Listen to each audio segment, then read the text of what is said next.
ये है हमारी पीरियोडिक टेबल। दोस्तों क्या है ये पीरियोडिक टेबल है। अब आप लोगों से एग्जाम में पूछा जाएगा ऊपर से नीचे आने पर परमाणु की त्रिज्या बढ़ेगी या कम होगी, लेफ्ट से राइट में जाने पर बढ़ेगी या घटेगी। तो दोस्तों जो ट्रेंड है क्या फॉलो हो रहा है वो रटवा दूं या समझा दूं? क्योंकि अगर रट के जाओगे ना कि ऊपर से नीचे आने पर परमाणु आकार बढ़ता है, हाँ, ऊपर से नीचे आने पर विद्युत ऋणात्मकता घटती है, ऊपर से नीचे आने पर इलेक्ट्रॉन एफिनिटी घटती है, तो एग्जाम में बहुत कंफ्यूज हो जाओगे। तो सबसे बेस्ट चीज़ें समझ के जाओ कॉन्सेप्ट से, ठीक है। तो आ जाइए मैं आप लोगों को समझाता हूँ लेफ्ट से राइट पे जाने पर क्या होगा, ऊपर से नीचे जाने पर क्या होगा। पहला सिंपल सी चीज़ आप लोगों को समझना, पहले मैं इसका चक्कर दूर करता हूँ ये क्या है। दोस्तों ध्यान रखेंगे, अगर आप लोगों से कोई पूछे कि मैं अगर आप लोगों को बताऊं आपको परमाणु क्रमांक कहां तक याद रखना है, दोस्तों केवल 30 तक, एटलीस्ट 30 तक तो याद रखो यार, है ना।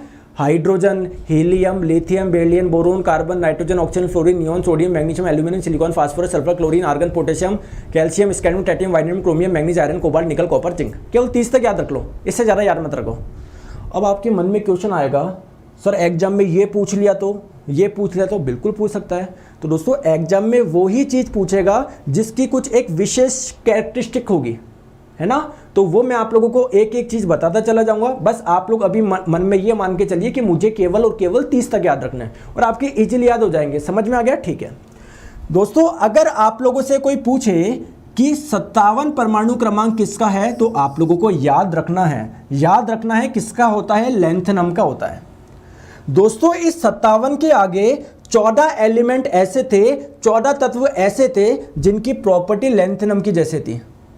तो अगर हम लोग उसको इसके नीचे रखते तो पीरियोडिक टेबल बहुत बड़ी हो जाती ना, तो उन 14 तत्वों को हम लोगों ने अलग रख दिया और इसको हम लोग बोलते हैं लैंथेनाइड्स। तो एग्जाम में क्वेश्चन क्या पूछा जा सकता है कि जो लैंथेनाइड्स है उनका परमाणु क्रमांक क्या होता है। तो ध्यान रखेंगे दोस्तों 58 से 71 होता है। यहां पर लिख दो क्या? चलो ठीक है सर, एक क्वेश्चन बन गया, ठीक है। दोस्तों आप लोगों से अगर एग्जाम में पूछे कि 89 एटॉमिक नंबर किसका है, अब आप लोग बोलेंगे सर ऐसा तो किसी का भी पूछ सकता है, किसी का भी नहीं पूछेगा। जो इंपॉर्टेंट है, ये इंपॉर्टेंट क्यों है, क्योंकि इसी के आगे से लैंथेनाइड से स्टार्ट हो रहा है, ठीक है। अगर आप लोगों से पूछे 89 किसका है, 89 होता है दोस्तों एक्टिनियम का, और इसके आगे 14 एलिमेंट ऐसे थे जिसकी प्रॉपर्टी बिल्कुल इसकी जैसी थी। तो अगर इसके नीचे लगा दे तो बहुत बड़ी पीरियोडिक टेबल बन जाती है। तो इस 14 को हम लोगों ने अलग से रख दिया। और दोस्तों ये 90 से जो 103 वाले आपके एलिमेंट्स हैं इनको बोला जाता है एक्टिनाइड्स। क्या बोला जाता है? एक्टिनाइड्स। अगर परमाणु क्रमांक पूछे तो बोल देना 90 से 103 वाले। अरे ये बात समझ में आ गया क्या? पहले बताओ, बस इतनी सी बात समझ में आ गई क्या? थम्स अप करके बता दो, इतनी सी बात समझ में आ गई क्या? इतनी सी बात ही समझनी है, इससे ज़्यादा कुछ नहीं समझना, ठीक है सर। ये बात समझ में आ गई, और पॉइंट्स बताओ, ठीक है, और पॉइंट्स बताता हूँ। दोस्तों ये जो ग्रुप नंबर 1 है और जो ग्रुप नंबर 2 है, तो ये जो आप लोगों का ग्रुप नंबर 1 और ग्रुप नंबर 2 है, इसको हम लोग बोलते हैं एस ब्लॉक। तो अगर आप लोगों से एग्जाम में पूछा जाए कि एस ब्लॉक में कौन कौन से ग्रुप आते हैं, आप लोग बोलेंगे पहला और दूसरा ग्रुप।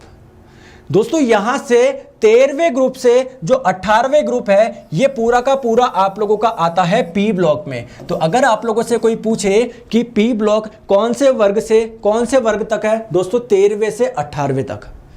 और इन दोनों के बीच में जो फंस गया वो है आपका डी ब्लॉक, यानी वर्ग 3 से वर्ग 12 के जो ये एलिमेंट्स है, ये आपका कहलाता है डी ब्लॉक, ठीक है। और दोस्तों अगर आप लोगों से पूछे जाए ये लैंथेनाइड्स और एक्टिनाइड्स ये कौन से ब्लॉक में आते हैं, तो आप ये ना सोचिएगा कि देखो डी ब्लॉक से निकालें तो ये डी ब्लॉक होगा, नहीं, इनको मिला के हम लोग बोलते हैं एफ ब्लॉक। तो आप लोगों को धीरे धीरे कुछ बातें समझ में आ रही है कि वर्ग क्या होता है, आवर्त क्या होता है, इसको अलग क्यों रखा, इसको कौन सा ब्लॉक बोलते हैं, ये कौन सा ब्लॉक है, ये कौन सा है, ये कौन सा है, ये आप लोगों को बात समझ में आई होगी।